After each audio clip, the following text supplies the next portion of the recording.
Hello everybody and welcome back to the channel. Today I will be giving you a brief update on my first breeding season and my 2023 clutches. Where we are with them, my thoughts of each clutch. Was I impressed or not impressed? So let's start with my first year as a breeder.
All right, guys, so I'll tell you that I will first of all say that I'm so happy I kept for so long before I decided to take the breeding route, for mainly two reasons. The first reason, I believe that the reason my season overall was successful was because of my husbandry knowledge, and for keeping for so long, it just made the breeding process a little bit more easier, to understand, adapt to, care of the animals and things like that.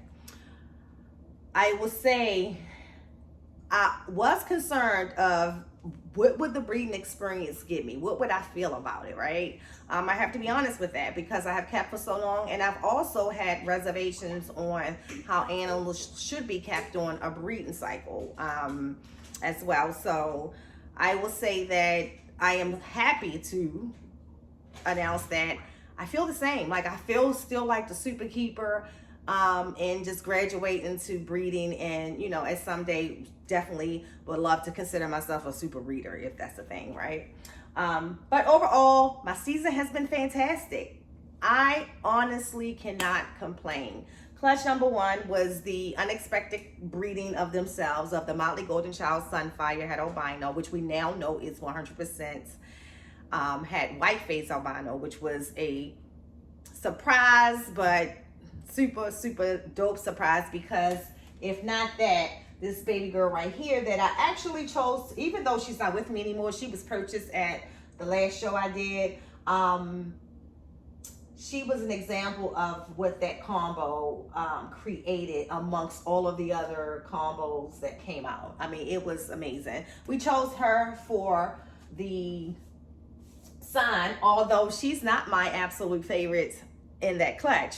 But she was the eye catcher for the very first show that we did. Not the last one that she sold at, but everybody stopped for her. And she wasn't even priced as, one of my most valuable in my perspective.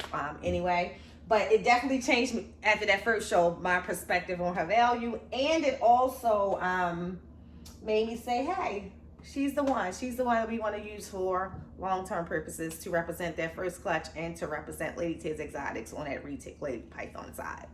And then my very first ball python clutch was the Inchy Lesser to the Black Pastel Het Desert Ghost. And out of that, you'll see we use a simple single gene Inchy for the sign to represent that experience, because even though it's not the banger that the future will bring for us, is representative of my very first season, and I love this animal as well. I think she's a very beautiful version of a single gene Inchy.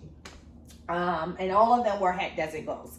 And then we got a wonderful little black pastel lesser in that clutch too that I absolutely love. So clutch number 1 was what to be expected, you know, wasn't expecting anything crazy out of it. My main goal was to get build some more Het Desert Ghosts in that clutch, and to create some show and first time ball python animals for people that I will meet at the shows, and for some of the educational shows that I do, and for some people, like one special little girl will be getting one as a gift. Actually not this one, but she picked one from clutch number 3. But you know, give me those level and quality of animals where we can still educate, bring more people into the hobby, and still produce animals that I can use for the future in my Het Desert Ghosts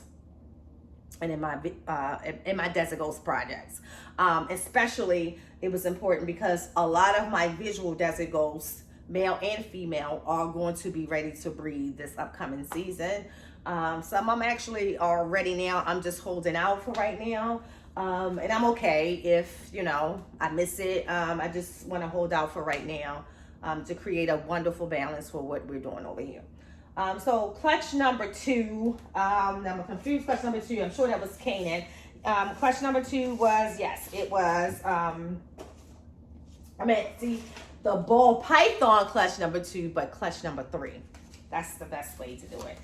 That was the Panery Pastel possible yellow belly, which we now know she's definitely yellow belly as well, which is what we wanted. And then we also had that going to the super orange dream yellow belly banana odium head pod.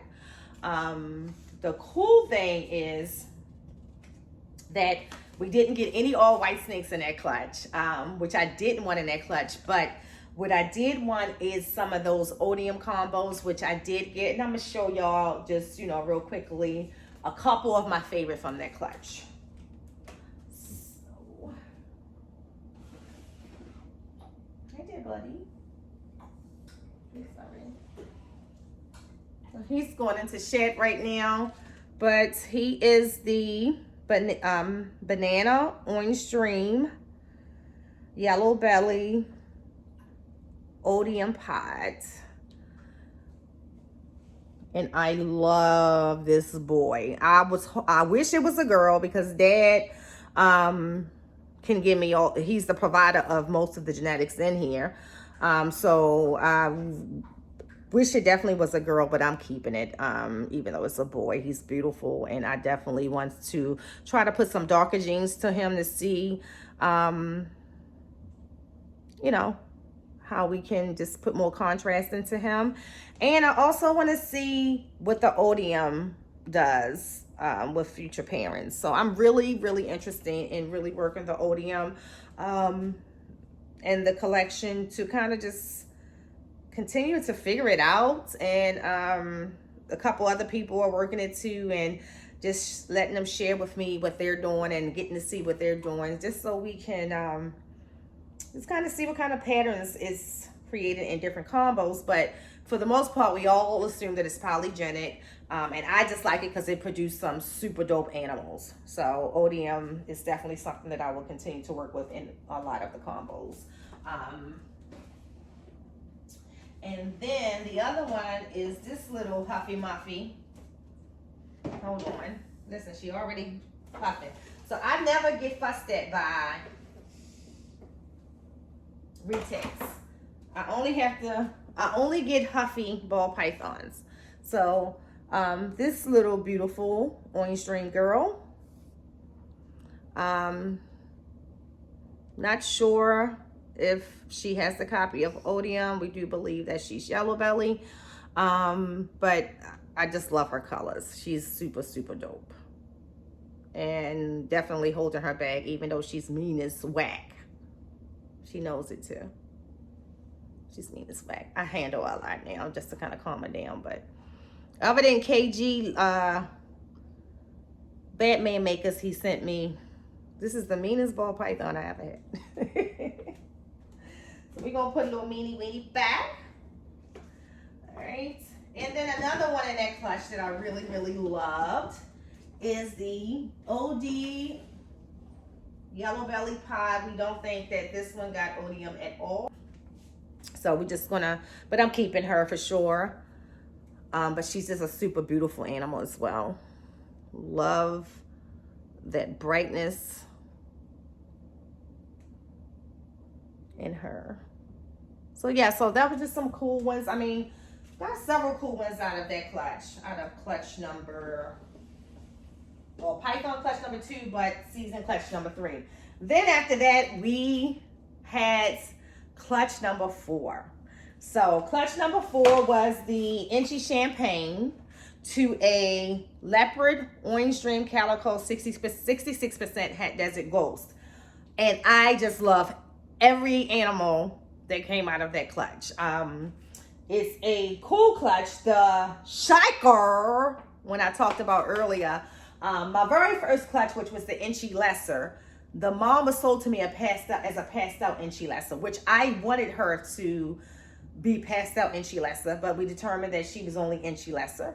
But in this clutch, I definitely did not want pastel, but after seeing some of the babies and having conversations with several different people, and I kind of just saw it right away, and I'm like, but this is impossible. How could this be? There is nothing in here that shall create, number one, all white snakes in this combo, or anything in here that should create pastel. But definitely the copy of pastel had to have been in mom or dad. So let me get some of those. And I really think it was dad. I don't think it's mom that would have had it, but they created some beautiful babies nonetheless. So here's one of the Inchy, what I believe to be Inchy Orange Dream, of course, Champagne. But look at this tail right here. So we believe the calico is in there too.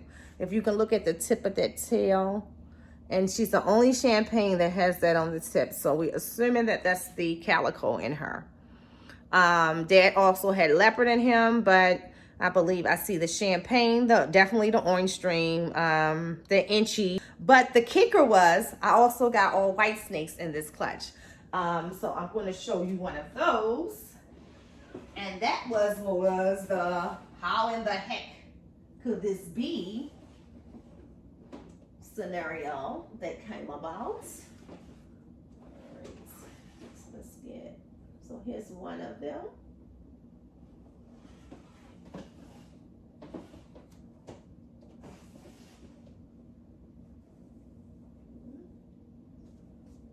So you see the pastel and definitely Champagne. We believe, because this one got these little black spots through, black tracks throughout, that it also has leopard. This animal is so transparent almost. You can almost see the insides from the outside a little bit in the light. But you'll see like it has these little black dots on it. So we're assuming that's the leopard coming through. Drop your opinions below. Let me know. But we know that definitely the pastel is what made me come out with these all white snakes combined with the Champagne. But yeah, but I mean, it's a dope snake. I wasn't disappointed. I just was disappointed because now how I would use mom in the future is totally, I mean, use the mom or dad in the future is totally different now. So, yeah. Another cool one that came in that clutch is this one. This one we believe to be,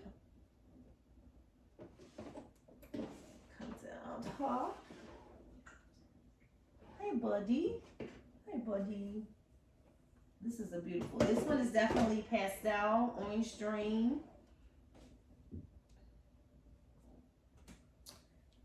And look, now I don't think this one got the copy of the leopard, but some think it does. But look at the flaming along the sides. Look at the tail. And you can see the calico in this for sure. So that's what I believe is creating the contrast. It's the calico. But again, let me know what y'all think. But look at that snake. That's a beautiful snake. So this is one that I'm glad it had the pastel. Because I think it actually helps the combo for this one. Against the calico and the orange string.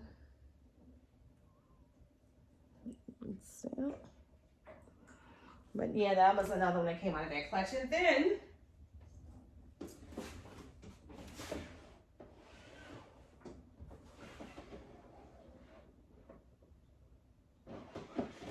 let's see if I can find the other one I wanted y'all to see. Oh, here we go.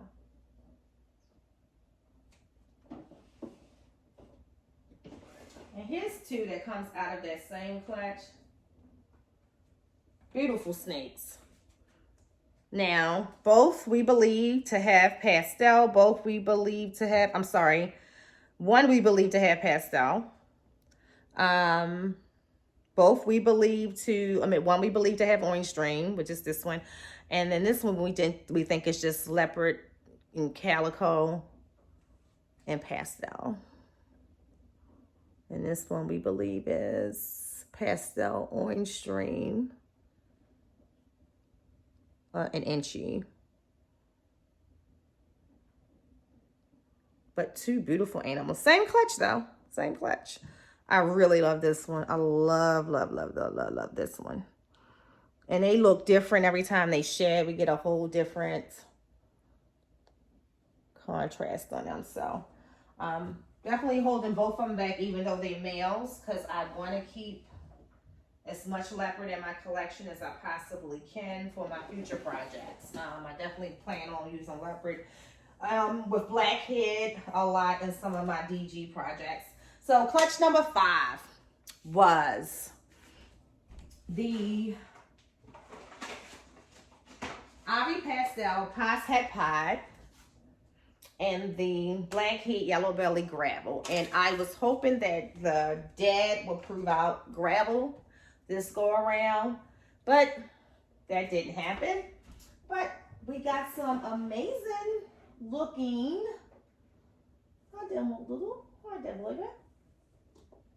Blackhead Ivory Pastels out of this clutch. I'm definitely going to hold back one male and one female out of this clutch, and two of them already are probably going to go on pre-sale once I put them up on pre-established, which I'll probably do once I come back from Daytona, which is this week. So yeah, super dope. I know Justin produced these in 2017 and a couple other breeders, and somebody actually produced some recently. They look slightly different though. And I love the tail. I don't know if y'all can see it. It looks almost silver. So you can see the black head. It looks like a white snake at first glance, but it has this silver tone to it. And of course you can see the pastel coming down the back. But you can't see what I can see in the silver tone on here, I don't believe. But it's really a beautiful snake. It has this very silverish gray color. And the tail, it gets more like the head part, like that color. So as you can see, like the silvers in the head and the black head, you can see that. So that's my favorite out of this particular clutch, one of my favorites. But yeah, so that's a quick update. I do have a few baby reticulated pythons available. The ones that are 100% available are already on Morph Market. Others I'm still going through my emotional process. But shout out to all the people who've already purchased some of them. You guys are amazing with just keeping me updated on their lives. We creating our own little community. And I really love that. So I appreciate you guys. They're awesome animals that I'm producing for awesome people. So thank you. And the ball python experience, like, it's crazy. I've actually sold more retics than I have ball pythons. But as far as breeding and what I want to have and to keep back and hold back in my collection, I am pleased. What's available, it's available. I feel like the shows do better with some of the animals that I have now, which works for me because I love doing the shows. I wish I was comfortable with doing them more. What I mean by that, like I want to just limit the exposure of the animals traveling and stuff like that. So I pick and choose the shows that I do very methodically. So ones that I'm gonna enjoy, ones that I know that the kids will enjoy, ones that I know that definitely we will make a profit as well, based on the market, the people in that immediate market. But overall, see you all this week. If you're going to be in Daytona, turn up. Your girl need it, okay? I've had the craziest month dealing with family and health and tragedies and stuff like that I'm just ready to see my people and kick it with you guys. So see you soon. Peace.